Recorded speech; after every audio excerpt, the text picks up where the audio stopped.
Hello दोस्तों, कैसे हैं आप सभी। जैसा कि आप सभी आजकल देख रहे होंगे कि अपने देश के संसद में कितना बवाल मचा हुआ है और बवाल किस बात पर है इसका भी शायद आपको इल्म होगा। बवाल इस बात पर है कि क्या जो 2020 में इंडिया और चाइना के बीच में कॉन्फ्लिक्ट स्टार्ट हुआ था, उसमें क्या भारतीय टेरिटरी में यानी भारतीय क्षेत्र में क्या चीन के टैंक घुस आए थे। और इस पे चर्चा करने को लेकर राहुल गांधी एकदम समझ लीजिए युद्ध स्तर पर हैं। वो और किसी मुद्दे पर बात करना नहीं चाहते और सरकार है कि इस मुद्दे को हर हाल में दबा देना चाहती है। इस मुद्दे पर वह कतई चर्चा नहीं चाहती है। इसके दो कारण हैं। पहला कारण यह है कि सरकार की जो मजबूत छवि बनी हुई है, उस छवि पे सीधे चोट लग रही है। और दूसरा सबसे बड़ा कारण यह है कि कुछ बातें ऐसी हैं जो पब्लिक डोमेन में नहीं आनी चाहिए और वो इस कारण से पब्लिक डोमेन में आ जाएंगी। तो आज इसी पे बात करते हैं। इसमें भारतीय सेना के तत्कालीन जनरल एम नरवणे का नाम आ रहा है। उनकी एक ऑटोबायोग्राफी है जिसका नाम है डेस्टिनी विद 4 स्टार्स। उसमें उन्होंने कुछ ऐसी बातें लिखी हैं जो कि राहुल गांधी अपने चर्चा में लेके आए और उसे संसद की पटल पर रख दिया और सीधे मोदी सरकार से जवाब मांगने लगे। हालांकि अभी तक यह बुक पब्लिश नहीं हो पाई है। वो इस कारण से पब्लिश नहीं हो पाई है कि अपने देश में भारतीय सेना के जनरल या किसी भी अधिकारी के लिए कोई ऐसा रूल नहीं है कि वह अपनी बुक में क्या लिख सकते हैं और क्या नहीं लिख सकते। हालांकि बहुत से ऐसे देश हैं जहाँ पे एक रूल है कि कोई भी ऐसा ऑफिसर जो कॉन्फिडेंशियल मैटर पे काम करता हो, जिसकी जानकारी बेहद गोपनीय रहती हो, अपने बुक में क्या लिख सकता है क्या नहीं लिख सकता है, इस पे स्ट्रिक्ट रूल है। अपने देश में ऐसा कोई रूल नहीं है, इसीलिए आर्मी ने उस बुक को पब्लिश होने से रोक दिया है और उस पे गहन अध्ययन जारी है। इसके बाद ही वह बुक को पब्लिश किया जा सकता है। अब सवाल यह उठता है कि उस बुक में ऐसा है क्या और वो बुक लीक कैसे हो गई। मतलब उस बुक के जो कॉन्टेक्स्ट हैं, जो राहुल गांधी बता रहे हैं, वो लीक कैसे हो गया। तो सबसे पहले समझते हैं कि उस बुक में जो राहुल गांधी बात कर रहे हैं एक्चुअली है क्या। ये मैं आपको इंडियन एक्सप्रेस के हवाले से बता रहा हूँ। आप मेरी इन बातों को इंडियन एक्सप्रेस पे पा सकते हैं। इंडियन एक्सप्रेस के ऐप या वेबसाइट पे जाके आप पढ़ सकते हैं। तो एम नरवणे लिखते हैं कि 8:15 में, रात में 8:15 पे लिखते हैं, 4 tanks supported by infantry had slowly started moving up the track. यानी 4 टैंक अपने जगह से वो चलते हैं। कितने बजे? 8:15 बजे।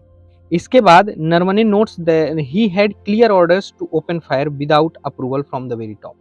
यानी नरवणे लिखते हैं कि मुझे उसको रोकने का पूरा ऑर्डर था बिना किसी हिचकिचाहट के, टॉप ऑर्डर से। टॉप ऑर्डर यानी प्रधानमंत्री ऑफिस से, पीएमओ ऑफिस से और रक्षा मंत्रालय के ऑफिस से।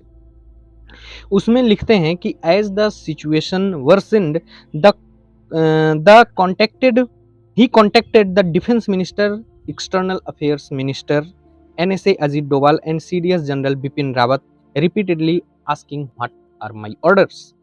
यानी वो रक्षा मंत्रालय से और एनएसए अजीत डोभाल से और सीडीएस जनरल बिपिन रावत से लगातार बात करते हैं और यही पूछते हैं कि ऐसी सिचुएशन बन गई है, चाइना के 4 टैंक भारतीय सीमा की तरफ आ रहे हैं, तो मेरे क्या ऑर्डर हैं।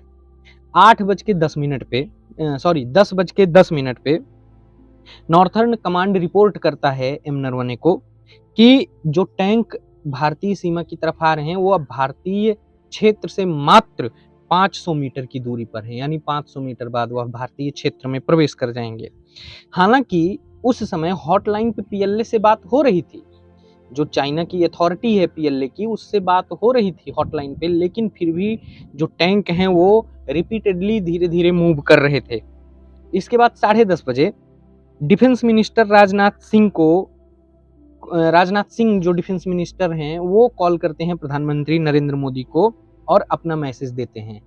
तो प्रधानमंत्री नरेंद्र मोदी राजनाथ सिंह जी से कहते हैं, जो उचित समझो वह करो, do whatever you deem is appropriate.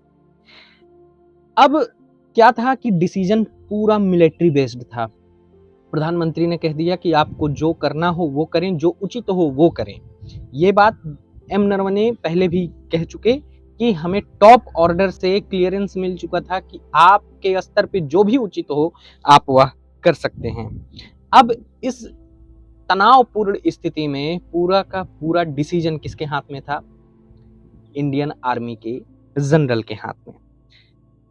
अब देखिए, नरवणे का यह बुक अभी तक पब्लिश नहीं हो पाई है और ये बातें जो उन्होंने अपनी बुक में लिखी हैं या कहीं पब्लिक डोमेन में नहीं थी, किसी मीडिया रिपोर्ट में नहीं था, कहीं पे भी नहीं था। अब ये जो बातें हैं वो उन्होंने रूपा पब्लिकेशन जहाँ से बुक पब्लिश होनी है वहाँ पे ड्राफ्ट के तौर पे भेज दिया था और उसकी प्रति इंडियन आर्मी के हेडक्वार्टर में भी है।